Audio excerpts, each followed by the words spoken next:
Pessoal, bem-vindo a mais um Botanicamente Falando. E hoje o nosso vídeo é uma complementação de um vídeo anterior sobre essa família. Eu sou Marcos Alves e esse é o nosso Botanicamente Falando, que trata de plantas descomplicando a ciência das plantas.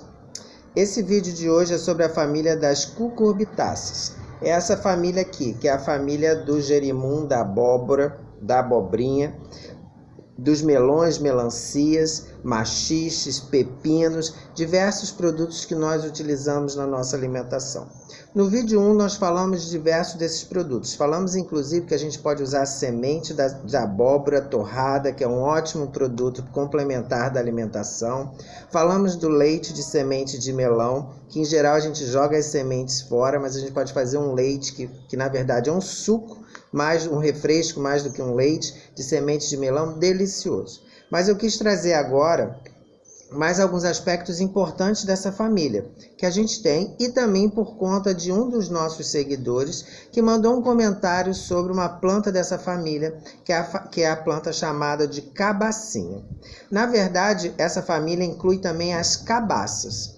As cabaças têm dois tipos de cabaças, basicamente. São duas espécies de gêneros diferentes e famílias diferentes. Uma é a cabaça da família cucurbitácea, que é a que a gente vai tratar hoje. E a outra, que também é conhecida como cabaça, ou árvore de cabaça, ou cuité, é da família bignoniaceae, que é da família do ipê. Normalmente essas cabaças da família cucurbitácea, elas têm o que a gente chama de pescoço.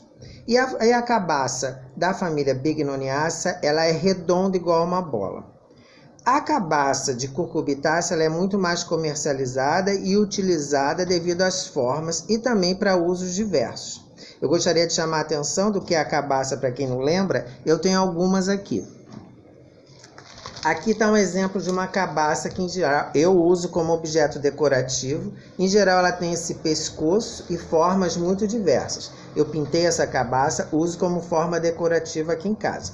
Tem diversos tamanhos. Eu vou mostrar para vocês uma ainda maior, ambas da família cucurbitácea. Eu não estou mostrando a cabaça ou árvore da cabaça da família das bignoniaceae. Repare o tamanho dessa daqui.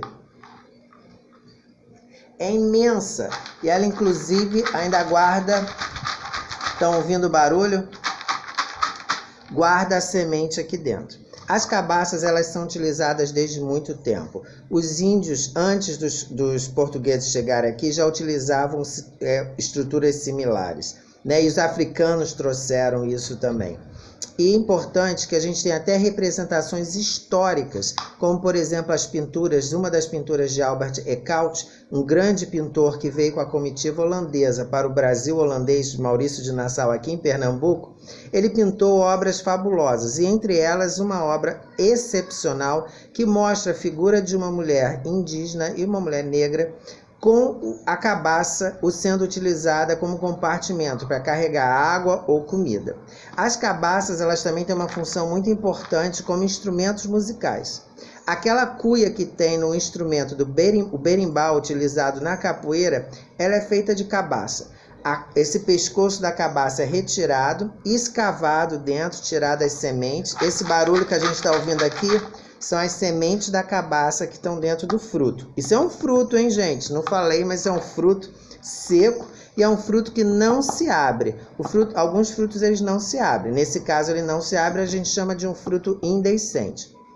Voltando à história da cabaça, então, é utilizada para fazer o berimbau e também é utilizada para fazer um agbe. Eu acho que é esse nome, eu não tenho certeza, mas ele também é chamado como afoxé, que é um instrumento que na verdade é uma grande cabaça, que aqui do lado de fora, atualmente, ele é coberto por miçangas e que é sacudido, que é um instrumento musical muito utilizado no candomblé, mas especialmente nos grupos de maracatu, que como vocês devem saber, os maracatus é uma representação musical, cultural e muito importante aqui na região de Pernambuco. E o maracatu usa um instrumento que também é chamado de afoxé, esse instrumento que é feito com cabaças. Em geral, essa cabaça de pescoço, como a gente está vendo aqui.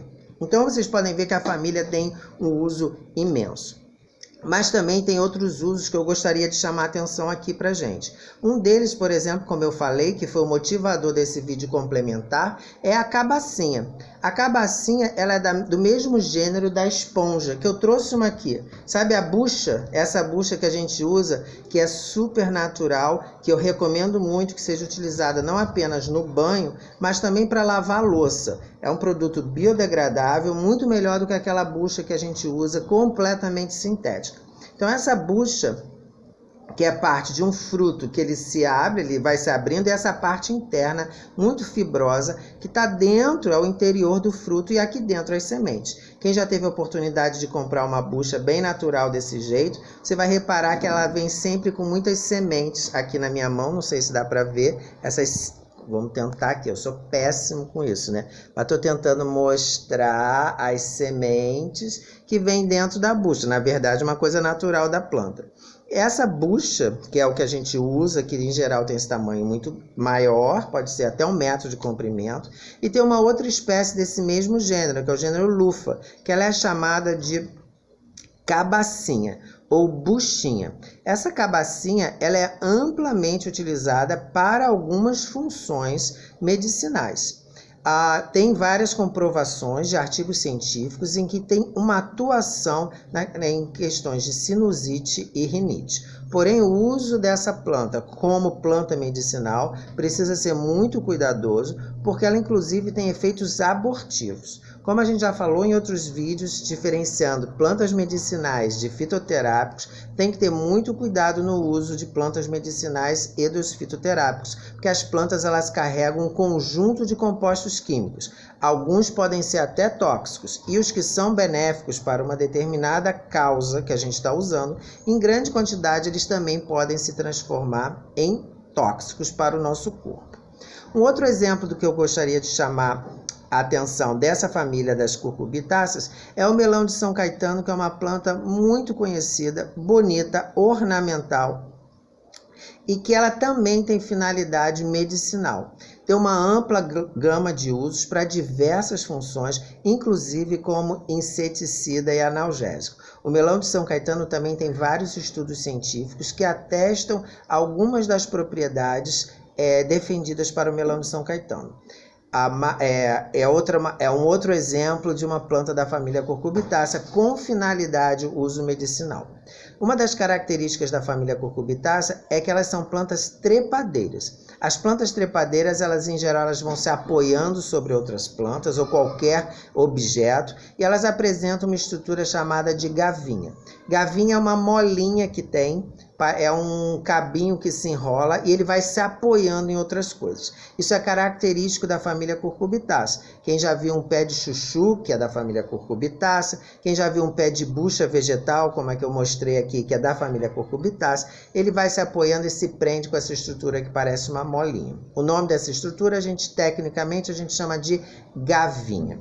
A gavinha só existe nessa família? Não. O maracujá é um exemplo de uma planta que tem gavinha, mas é de uma outra família chamada Passifloraceae. Então, ter gavinha não é uma característica exclusiva, ou seja, uma sinapomorfia da família Cucurbitácea.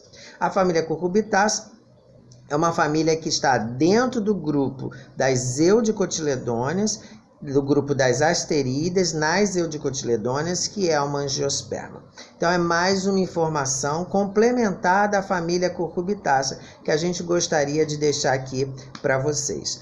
A bucha vegetal, que a gente estimula muito o uso, a buchinha, como a gente fala, a buchinha e também conhecida como cabacinha, a cabaça, lembrando que tem duas espécies que recebem o mesmo nome, uma da família Cucurbitácea e outra da família Bignoniaceae, e também o melão de São Caetano, além de todos os outros que a gente usa na nossa alimentação. Um forte abraço para vocês. O Botanicamente Falando vai ficando por aqui com esse complemento da família Cucurbitácea. E você, nosso seguidor, se você tiver alguma dúvida, alguma sugestão que queira ouvir aqui nos nossos vídeos, é só escrever para a gente que a gente vai estudar, discutir e fazer um vídeo especialmente com esse tema. Um forte abraço e até o nosso próximo encontro.